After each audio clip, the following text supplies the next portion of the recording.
Capítulo 24. Nuevas síntesis y iranías, orientaciones religiosas bajo los asárcidas.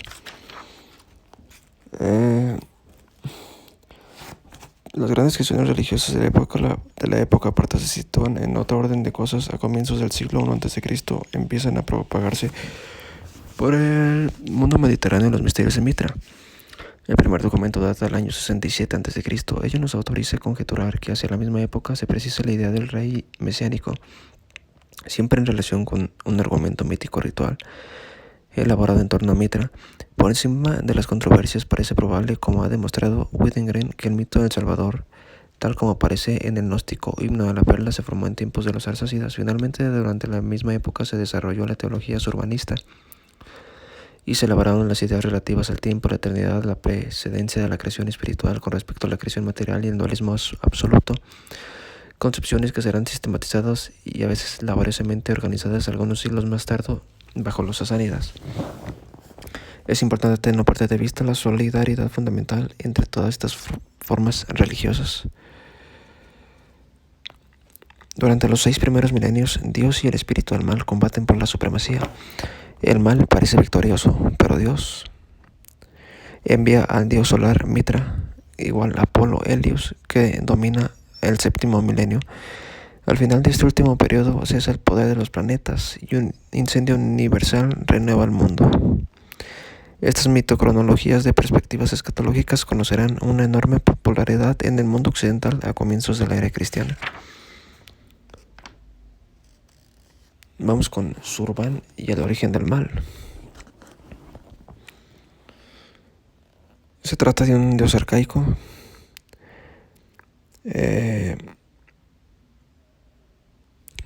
Si las interpretaciones es correcta, de ahí se sigue que el mito de Surban como padre de Ormazd y Ahriman. Ahriman es lo malo en el zoroastrismo. Era ya conocido en una época mucho más antigua que la fecha de los primeros testimonios escritos. Según la noticia de Eudemo de Rodas, los magos llaman al todo uno inteligible unas veces espacio y otras tiempo. De ahí habrían nacido tanto Ormazd y Ahriman como la luz y las tinieblas. La noticia es importante, en efecto nos asegura que hacia finales de la época aquemena eran corrientes entre los iraníos y las especulaciones sobre el tiempo y el espacio como fuente común de dos principios, el del bien y el del mal, encarnados en Ormazd y Ahriman. En el Avesta, redactados en el siglo IV a.C., se menciona raras veces a Surban, pero siempre aparece relacionado con el tiempo y el destino, parecido a Cronos, fuerzas hostiles, el tiempo, el destino.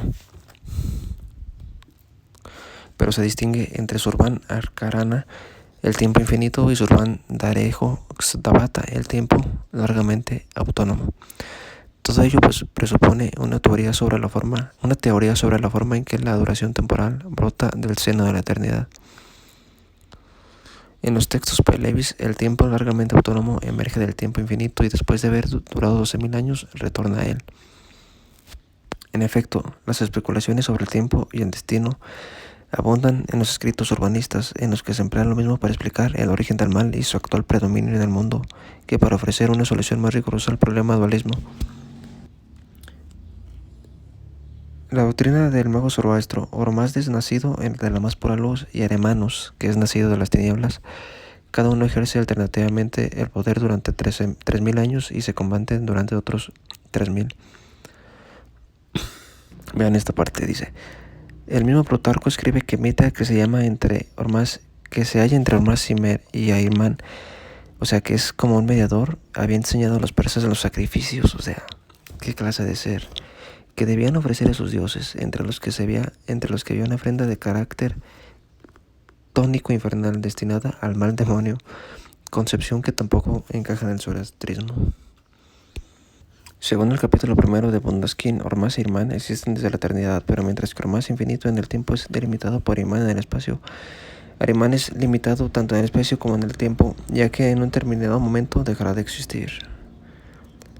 Dicho de otro modo, en el mazdeísmo Dios es finito, ya que está circunscrito por su adversario Ahriman. Dicho de otro modo, el mal inconsciente e involuntariamente ayuda al triunfo de bien, concepción que reaparece constantemente en la historia que apasionaba a Goethe. Ormazd prevé en su omnisciencia el ataque y produce una creación ideal o espiritual. Según los distintos textos, lo que es Menok es perfecto. El mundo era inmortal al principio en estado de Menok. La creación era perfecta y a lo largo de los 3000 años que duró estaba sin pensamientos en movimiento impalpable. En lo que más se insiste es en el carácter celeste y espiritual del estado Menok. He venido del mundo celeste, se dice en un texto del siglo IV. No ha sido en el mundo terreno donde empecé a existir. He sido manifestado originalmente en estado espiritual. Mi estado original no es el estado terreno. En el drama cósmico y en la historia del mundo se distinguen 4 etapas. Durante el primer tiempo se produce la agresión de Ahriman y las tinieblas contra el mundo luminoso de Ormazd. Se trata de un dualismo de tipo acósmico, pues en la doctrina Zaratustra ahora más es creador tanto de la luz como de las tinieblas. Antes de transferir la creación del estado espiritual al estado material, Ormazd pide a los Fravachis, que son los espíritus preexistentes que residen en el cielo, que acepten una existencia corpórea en la tierra para combatir contra las fuerzas del mal, cosa que los Fravachis aceptan. En ellos se trasluce el apego a la vida encarnada, al trabajo y en última instancia a la materia, rasgo específico al mensaje de Zaratustra. Es clara la diferencia con respecto al pesimismo gnóstico y maniqueo. Sí, porque aquí parece que ellos vienen por voluntad de la materia y parece que la quieren. Entonces, aquí solamente al gnosticismo se parece en lo del bien y del mal, que estamos contra las tinieblas. Dice, en efecto, antes de la agresión de Ahriman, la creación material era en sí misma buena y perfecta. Si se corrompió fue por el ataque de Ahriman que introdujo el mal en ella. El resultado fue el estado de mezcla, que a partir de entonces así se halla toda la agresión. Estado que no desaparecerá hasta que sea la purificación final. Ahriman y sus huestes demoníacas echan a perder el mundo material al penetrar en él y mancharlo con sus creaciones dañinas, pero sobre todo al instalarse en el cuerpo de los hombres. En efecto, algunos textos dan a entender que Ahriman no responde a la creación material de Ormazd con una creación getic de orden negativo, sino que para corromper el mundo le basta con penetrar y habitar en él. De Gayomard a Saoshyant. Gayomard es hijo de Ormazd y Spandarmad, la tierra, al igual que otros macantropos míticos, tiene forma redonda y brilla como el sol. Cuando muere, de su cuerpo nacen los metales, su simiente es purificada por la luz del sol, y una tercera parte de la misma cae en tierra y produce el ruibarbo, del que nacerá luego la primera pareja humana, Macié y Maciane. Dicho de otro modo, la pareja primordial nace del antepasado mítico Gayomard y de la tierra madre y de su primera forma. Es vegetal. Ormazd le ordena hacer el bien, no adorar a los demonios y abstenerse de alimentos. En efecto, Macié y Maciane proclaman a Ormazd como creador, pero ceden a la tentación de Ahriman y proclaman que este es el creador de la tierra, del agua y de las plantas.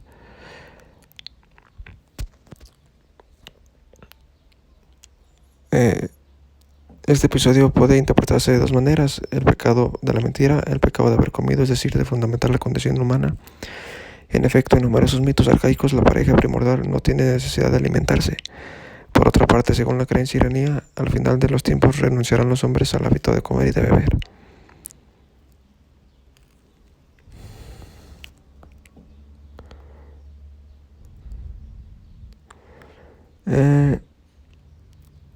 Durante 50 años, Macié y Maciane no experimentan ningún deseo sexual.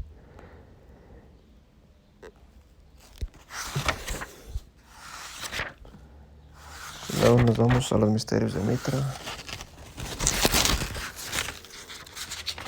Dice, si el cristianismo no se hubiera detenido cuando se estudian los misterios de Mitra, parece inevitable citar la famosa frase de Ernest Renan, que si el cristianismo hubiera sido detenido en su crecimiento por una enfermedad mortal, el mundo hubiera sido mitraísta. El culto secreto de Mitra había logrado conjurar el sincretismo grecorromano con la herencia iraní. En su panteón, los principales dioses del mundo clásico aparecían al lado de Sorban y otras divinidades orientales. Por otra parte, los misterios de Mitra habían asimilado e integrado las corrientes espirituales específicas de la época imperial: la astrología, las especulaciones escatológicas, la religión solar. A pesar de la herencia iraní, la lengua litúrgica era latín. A diferencia de las restantes religiones orientales de salvación dirigidas por corporaciones sacerdotales exóticas, los jefes de los misterios, los patres, se reclutaban entre las poblaciones itálicas y las de las provincias romanas. Además, el misterismo se diferenciaba de los restantes misterios por la ausencia de ritos orgiásticos o monstruosos. Religión por excelencia de los soldados. Este culto impresionaba a los profanos por la disciplina, la templanza y la moral de sus miembros, virtudes que recordaban la vieja tradición romana. Lo poco que sabemos de los ritos de la iniciación recuerda las iniciaciones de las sociedades de hombres indoeuropeas más que los misterios egipcios o frigios. Por otra parte, ya desde el siglo II celebraban las dos religiones el nacimiento de su Dios el mismo día, el 25 de diciembre, y compartían creencias semejantes sobre el fin del mundo, el juicio final y la resurrección de los muertos. Por otra parte, algunas ideas religiosas iraneas, concretamente ciertos motivos de la Navidad, la angelología, el tema del magos, la teología de la luz, ciertos elementos de la teología gnóstica, terminaron por ser asimilados en el cristianismo y en el islam. Y incluso puede ser hasta en el renacimiento y la ilustración.